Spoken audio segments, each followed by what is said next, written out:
Good morning and hello students. आज हम लोग यहाँ पर 11th NCERT math chapter first set समुच्चय के कुछ टॉपिक्स को एक्सप्लेन करेंगे। इसकी प्रीवियस क्लासेस में भी अपन ने सेट के बारे में डिस्कस कर चुके हैं। क्या होता है सेट, सेट के क्या प्रकार होते हैं, इस प्रकार से अपन ने प्रीवियस लेक्चर्स में एक्सप्लेन किया। आज यहाँ पर और दो इम्पोर्टेंट टॉपिक को यहाँ पर एक्सप्लेन करेंगे। तो अपन इस लेक्चर के अंदर अपन ने प्रीवियस लेक्चर में देखा कि समुच्चय क्या होता है, समुच्चय निर्माण रूप क्या है। उसी प्रकार से रिक्त समुच्चय किसे कहते हैं, रिक्त समुच्चय के बारे में भी अपन ने डिस्कस किया था। समुच्चय क्या होता है, वस्तु के सुपरिभाषित समूह को समुच्चय कहते हैं।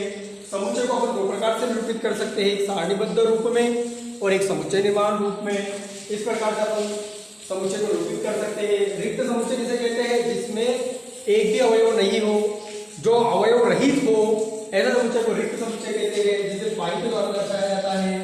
उसके बाद अपन ने देखा था परिमित समुच्चय, ये भी अपन डिस्कस कर चुके हैं। उसके बाद देखा था अपरिमित समुच्चय। परिमित समुच्चय क्या होता है बेटा, ऐसा समुच्चय जिसमें अवयवों की संख्या परिमित हो, जिसको फाइनाइट सेट कहते हैं। अपरिमित समुच्चय किसे कहते हैं, जिसमें अवयवों की संख्या परिमित नहीं हो, ऐसे सबको इनफाइनाइट सेट कहते हैं। इसके बारे में अपन डिस्कस कर चुके हैं। इसके अलावा हमने घात समुच्चय के बारे में डिस्कस किया था। घात समुच्चय के पहले अपन ने उप समुच्चय के बारे में डिस्कस किया था। उप समुच्चय क्या होता है बेटा, किसी भी समुच्चय के जो अन्य उप समुच्चय है, जो उसी समुच्चय से लिए गए हैं, ऐसे समुच्चय को अपन उप समुच्चय कहते हैं। घात समुच्चय क्या कहते हैं, जो उपसमुच्चयों के समुच्चयों की संख्या होती है, जो उपसमुच्चयों के कितने समुच्चय हो सकते हैं, जो उपसमुच्चयों का समुच्चय होता है, उसे अपन घात समुच्चय कहते हैं। उसके बाद अपन ने और कौन से टॉपिक देखे बेटा, इसी के अंदर अपन ने ये देखा समुच्चयों का संघ। समुच्चयों का संघ, संघ से मतलब दो समुच्चयों को मिलाकर लिखना, समुच्चयों का संघ होता था, यूनियन, जिसको इस चिन्ह के द्वारा दर्शाया जाता है। उसी प्रकार समुच्चयों का सर्वनिष्ठ, सर्वनिष्ठ के बारे में डिस्कस कर चुके हैं। सर्वनिष्ठ को अपन इस चिन्ह के द्वारा दर्शाया जाता है। ये जो है अभी तक अपन पूरे सभी लेक्चर जो हमने किए हैं उसके अंदर इन सभी टॉपिक्स को पढ़ चुके हैं। आज अपन दो नए टॉपिक देख रहे हैं, एक है असंयुक्त समुच्चय डिसजॉइंट सेट और एक है पूरक समुच्चय कॉम्प्लीमेंट्री ऑफ सेट।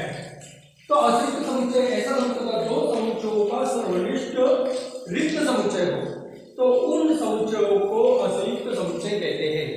दो समुच्चय जिनका सर्वनिष्ठ रिक्त हो, सर्वनिष्ठ मतलब उसके अंदर कॉमन कुछ भी नहीं हो, ऐसे समुच्चय जिनका सर्वनिष्ठ रिक्त हो, ऐसे समुच्चय को असंयुक्त या डिसजॉइंट सेट कहते हैं। मान लो कि एक सेट ए है, इसका अवयव 1 2 3 है, एक सेट बी है जिसका अवयव 4 5 6 है, और ए इंटरसेक्शन बी, अगर दोनों को कॉमन देखा, दोनों के अंदर कोई भी अवयव कॉमन नहीं है, तो ऐसे कंडीशन को, ऐसे सेट को असंयुक्त समुच्चय कहते हैं, जिसके अंदर एक भी अवयव समान नहीं है।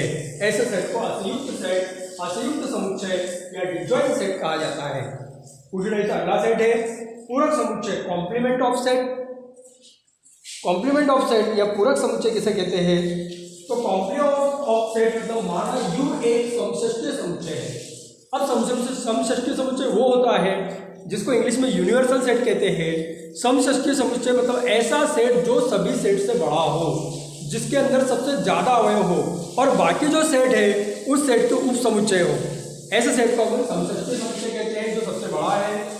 और तथा एक कोई समुच्चय है, और मान लिया एक कोई समुच्चय है, तब यू के सापेक्ष एक का पूरक समुच्चय यू के सापेक्ष एक का पूरक समुच्चय ऐसा होगा जो यू में से एक अवयव को छोड़ने पर प्राप्त होगा। अपने को एक का पूरक कैसे प्राप्त होगा, मान लो यू एक समष्टि समुच्चय है, उदाहरण लेते हैं एक कोई समुच्चय है, तो एक का पूरक, एक का कॉम्प्लीमेंट वो होगा जो यू में से अगर अपन एक अवयव को छोड़ दें, तो यू में से एक अवयव कौन से हट जाएंगे, 1 हट गया, 3 हट गया, 8 हट गया और 9 हट गया। तो बचे जो अवयव है कौन कौन से बचे, 2 4 5 6 और 7, ये क्या है, कॉम्प्लीमेंट ऑफ सेट ए का पूरक समुच्चय। इस प्रकार से यहाँ पर जो दो टॉपिक है डिसजॉइंट सेट, असंयुक्त समुच्चय और पूरक समुच्चय के बारे में डिस्कस किया, और इसी के ऊपर बहुत सारे क्वेश्चंस को अपन ने पीडीएफ में एक्सप्लेन किया है। तो आपको इस बात का ध्यान रखना है बेटा कि किस प्रकार से दो समुच्चयों का अपन संग लेते हैं, किस प्रकार से दो समुच्चयों का अपन सर्वनिष्ठ लेते हैं और किस प्रकार से दो अतिरिक्त समुच्चय को अपन पहचानेंगे और पूरक समुच्चय को पहचानेंगे। बाकी अपन अगले लेक्चर्स में देखेंगे। थैंक्स।